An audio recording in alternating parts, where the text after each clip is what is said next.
இன்றைக்கி கடவுள் உங்களுக்கு கொடுத்துருக்க வசனம் உன்னத பாட்டு 1:6.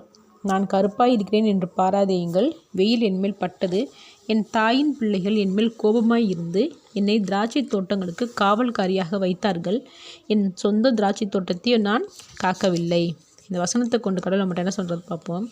இந்த வசனத்தில் வர வார்த்தைகள் சுலமித் என்ற பெண் பேசுகிறா. இது யாருன்னா சாலமோனின் காதலி மனைவின்னு சொல்லப்படுது. இவங்க 2 பேருக்கும் இடையில் இருக்கிற அன்பு, காதல், மரியாதை இது எல்லாமே தேவனுடைய அன்புக்கு ஒப்பிட்டு சாலமோன் வெளிப்படுத்தி காட்டுறாரு. இந்த சுலமித் என்ற பெண் அவங்களோட குடும்பத்தினால் ஒதுக்கப்பட்ட பெண்.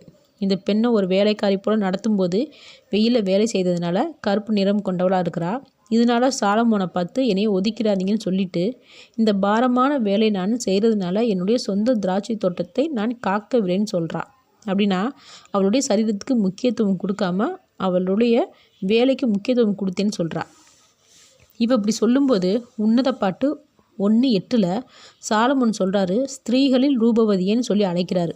இது ஏன் சாலமோன் தேவனுடைய குணத்துக்கு ஒப்பிடுறாருனா, தேவன் மனிதரோட அழகாக பார்க்குறவர் இல்லை, உள்ளத்தின் அழகை பார்க்குறவர்னு சொல்கிறாரு. இந்த பெண் பொறுமையானவள், நல்ல குணசாலி. அப்போ தேவன் நம்ம மேலே பிரியமாக இருக்கணும்னா நம்மளுடைய சரீரம் அழகாக இருக்கணும்னு அவர் எதிர்பார்க்குறவர் இல்லை, நம்மளுடைய உள்ளங்களும் செயல்களும் அழகாக இருக்கணும்னு எதிர்பார்க்குறவர்னு சொல்கிறாரு. அப்போ தான் தேவன் நம்மளை ரூபவதியன் அழைப்பார் அப்படின்றத சொல்கிறாரு. ஆமேன்.